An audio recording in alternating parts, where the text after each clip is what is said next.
오늘 우리에게 주신 하나님의 말씀은 마가복음 1장 29절에서 34절입니다. 회당에서 나와 곧 야고보와 요한과 함께 시몬과 안드레의 집에 들어가시니 시몬의 장모가 열병으로 누워 있는지라 사람들이 곧 그 여자에 대하여 예수께 여짜온대 나아가사 그 손을 잡아 일으키시니 열병이 떠나고 여자가 그들에게 수종드니라. 저물어 해질 때에 모든 병자와 귀신 들린 자를 예수께 데려오니 온 동네가 그 문 앞에 모였더라. 예수께서 각종 병이 든 많은 사람을 고치시며 많은 귀신을 내쫓으시되 귀신이 자기를 알므로 그 말하는 것을 허락하지 아니하시니라. 아멘. 오늘 말씀은 크게 두 가지 사건으로 나눠져 있습니다. 베드로의 장모의 열병을 치유하는 사건과 그 사건을 소문을 들은 사람들이 병자들이 많이 몰려와서 많은 사람들을 고쳐주시는 장면입니다. 우리는 이 본문을 통해 한 가지 정보를 얻어갈 수가 있습니다. 그것은 바로 베드로가 이미 결혼을 했다라는 겁니다. 복음서에서 12제자 중에 결혼을 했다라고 직접적으로 알려주는 사람이 베드로 한 명입니다.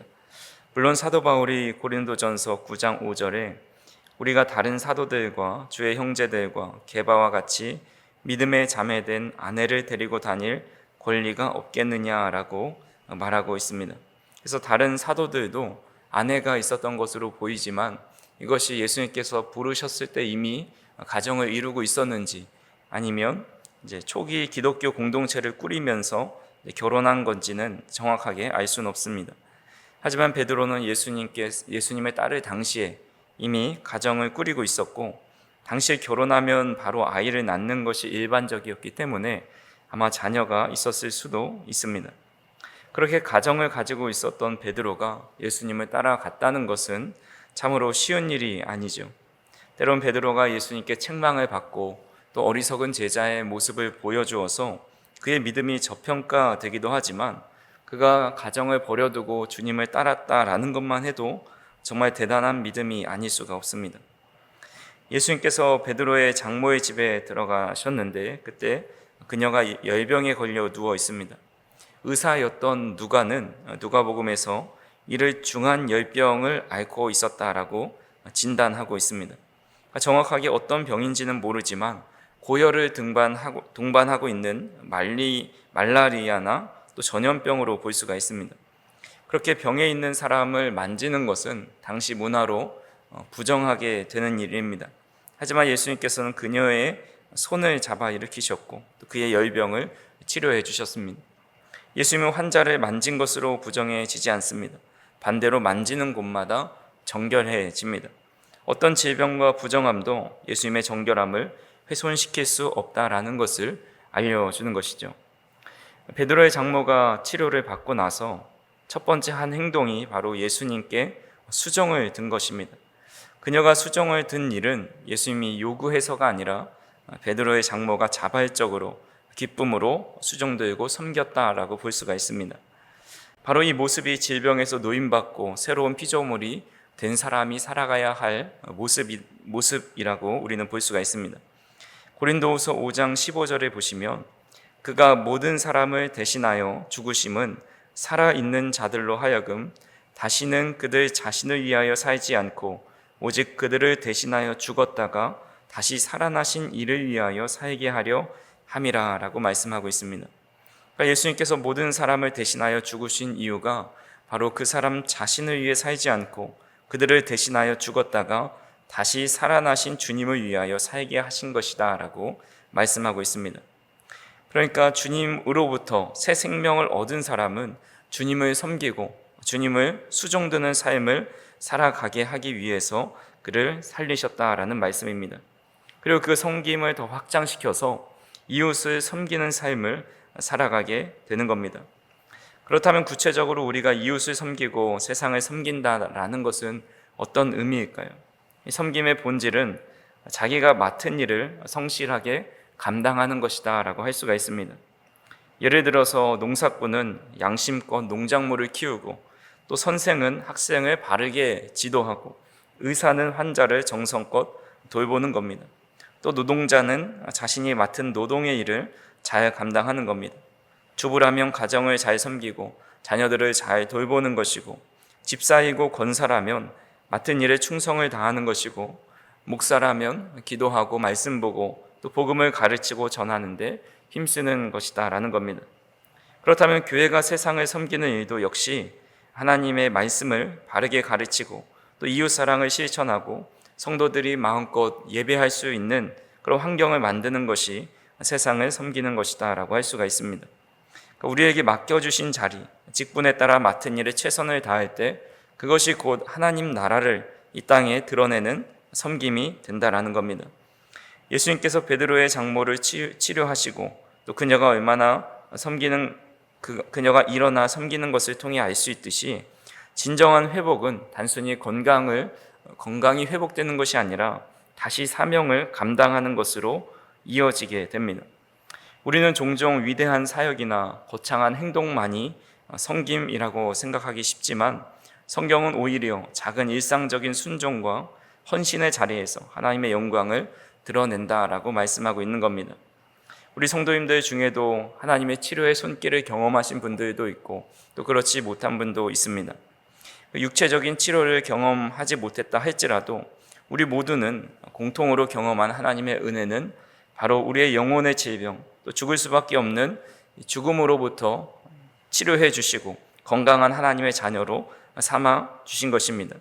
그래서 그 은혜를 경험한 자는 오늘도 우리에게 맡겨주신 자리에서 또 섬김의 자세로 주님을 섬기고 또 세상을 섬기고 우리 맡은 자리에서 최선을 다해 살아가는 것이 바로 우리를 살리시고 또 우리를 구원해 주신 그 하나님의 뜻 가운데 하나다라는 것입니다. 그래서 저와 우리 성도님들이 구원의 감격, 새로운 새 피조물이 된 것이 바로 주님을 섬기고 또 세상을 섬기는 것이라는 것을 알고, 또 우리가 맡겨주신 자리에서 하나님을 섬기고 세상을 섬기는 저와 우리 성도님들이 되기를 간절히 소망합니다. 예수님께서 베드로의 장모의 열병을 치료해 주신 일은 해가 지기도 전에 온 동네에 소문이 납니다. 그래서 모든 병자와 귀신 들린 자를 예수님께 데리고 오지요. 그리고 33절에 보니까 온 동네가 그 문 앞에 모였더라라고 말씀하고 있습니다. 여기서 문은 신앙적으로 아주 중요한 비유적인 표현입니다. 예수님은 스스로 나는 양의 문이다라고 표현하셨습니다.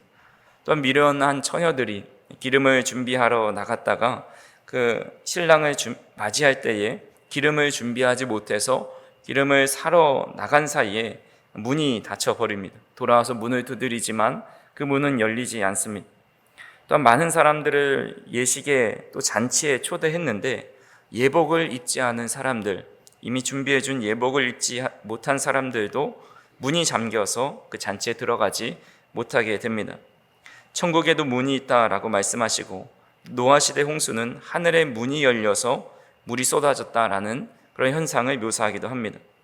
문은 두 가지의 가능성을 가지고 있습니다. 문 안과 밖의 세계가 소통할 수 있는 가능성과 또 단절될 수 있는 가능성이죠. 문이 열리면 소통의 가능성이 열리고 또 문이 닫히면 단절의 가능성이 열립니다. 문과 비슷해 보이지만 완전히 다른 것이 있는데 그것이 바로 벽입니다.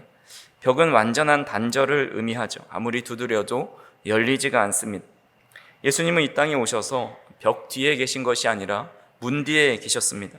그리고 누구든지 그 문 앞에 와서 그 문을 두드리고 주님을 찾으면 만나주시고 큰 구원을 주시고 또 병든 자, 또 귀신 들린 자를 고쳐주시고 낫게 해주셨습니다. 그러니까 여기서 중요한 것은 병자들이 예수님께 나아가서 그 문을 지나갔을 때 구원을 얻고 치유를 경험했다라는 겁니다.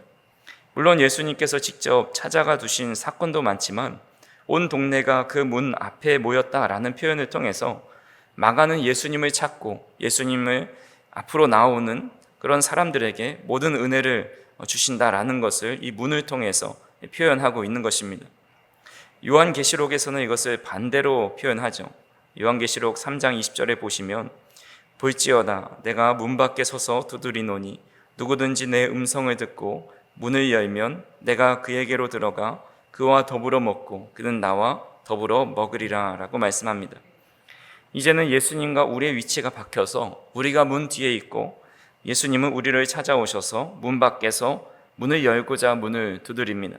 근데 이 문이 어떻게 열릴 수 있습니까? 문 안에 있는 사람이 열어야 열리는 것입니다. 예수님은 누가 찾아와도 문을 열어주시는데 우리 인간은 존귀하신 예수님이 찾아와도 문을 열지 않고 이중삼중으로 문을 잠궈 놓고 있을 때가 있습니다. 그런 면에서 우리가 참으로 감사한 것은 주님께서 우리의 문을 두드리셨을 때 우리는 이미 문을 열어서 주님을 영접했다라는 것입니다. 그리고 우리는 주님과 더불어 먹고 또 주님은 우리와 더불어 먹는 풍성한 삶을 살게 되었습니다. 그래서 저와 우리 성도님들이 이런 은혜를 잊지 않고 또한 우리가 어려움이 있고 힘든 질병과 고통 중에 있을 때 늘 문 안에서 기다리시는 그 주님 앞으로 나아가서 그 주님께 문을 두드리고 주님 안으로 들어가 주님의 치유와 회복의 역사를 경험할 수 있기를 바랍니다. 주님께서는 자신에게 찾아오는 자를 한 명도 외면하지 않으시고 또 고치시고 회복시켜 주신 것처럼 우리의 질병과 우리의 삶의 문제를 하나님의 뜻대로 고치시고 회복시켜 주실 것입니다. 말씀을 정리합니다. 오늘 본문을 통해서 우리는 주님의 손길이 닿는 곳마다 정결함이 회복되고 또 그 회복은 삶의 자리에서 섬김으로 이어진다라는 것을 보았습니다. 베드로의 장모처럼 우리도 하나님의 구원의 은혜를 경험한 자로서 그 은혜를 그저 감사하고 간직하는 것뿐만 아니라 우리가 삶의 자리에서 섬김으로 흘려보내야 합니다. 주님은 오늘도 열려있는 문 앞에서 우리를 기다리십니다. 우리가 그 문은 우리가 고통 중에 있을 때, 또 실패와 낙심 중에 있을 때, 외로움과 두려움 속에 있을 때도 여전히 열려 있습니다. 그 문 안으로 들어오는 자를 주님은 결코 외면치 않으십니다. 이제 우리에게 필요한 것은 주님께 받은 은혜를 가지고 우리 주변을 섬기며 살아가는 겁니다. 우리의 직업, 또 역할, 직분이 어떠하든지 그것을 통해서 하나님을 섬기고 또 이웃을 섬기면서 주님의 영광을 드러내는 삶, 또 우리를 구원하신 그 은혜대로 살아가는 삶입니다. 그래서 예수님께서 계신 문 앞에 나아가라 하고 이 마가는 촉구하고 있는 것처럼 우리가 어떤 상황에서든지 주님이 계신 그곳에 나아가고 또 우리는 이미 주님을 받아들인 자로서 이웃에게 열린 문이 되어서 또 많은 성도들에게 또 많은 사람들에게 그 구원의 문의 역할을 감당할 수 있는 저 우리 성도님들이 되기를 간절히 소망합니다. 오늘도 주님의 구속하시고 또 우리를 치유하시고 회복하신 은혜에 감사하며 주님을 섬기고 이웃을 섬기는 복된 하루가 되시기를 주님의 이름으로 축원합니다. 기도하시겠습니다. 사랑과 은혜가 풍성하신 하나님 아버지, 오늘도 우리를 이 귀한 새벽의 제단으로 인도하여 주시고 또 우리가 주님께 나와 귀한 말씀을 듣게 하여 주시니 감사를 드립니다. 베드로의 장모를 만지시고 고쳐주신 주님께서 우리에게도 그 치유와 회복의 손길이 임할 수 있도록 인도하여 주시옵소서. 주님께서 우리를 만지시고 회복시키실 때에 우리의 부정한 모든 것들이 떠나가게 하시고 우리의 연약한 부분들이 회복될 수 있는 귀한 은혜를 경험하게 하여 주시옵소서. 우리의 삶의 자리에서 맡겨주신 일에 충성하며 받은 은혜를 우리가 섬김으로 흘려보낼 수 있는 주님의 제자가 되게 하여 주시옵소서. 무엇보다 삶이 고단하고 몸과 마음이 지칠 때 우리 주님께서 기다리시는 주님을 향한 문을 두드릴 수 있도록 인도하여 주시고 주님께 나아갈 때에 치유와 회복되는 역사가 우리의 삶의 날마다 경험될 수 있도록 인도하여 주시옵소서. 오늘도 우리가 세상에 열린 문이 되어서 주님께로 통하는 그런 복음의 통로가 될 수 있도록 인도하여 주시고 오늘도 성실과 정직함으로 살아갈 때에 많은 사람들에게 선한 영향력과 또 복된 모습을 보여줄 수 있는 귀한 삶이 될 수 있도록 인도하여 주옵소서. 오늘도 기도하는 이 시간을 통해 우리에게 은혜를 더하여 주셔서 기도하는 제목들을 주님께서 응답하여 주시고 무엇보다 주님과 귀한 교제와 소통이 있는 귀한 시간이 될 수 있도록 인도하여 주옵소서. 감사를 드리며 예수님의 이름으로 기도하옵나이다. 아멘.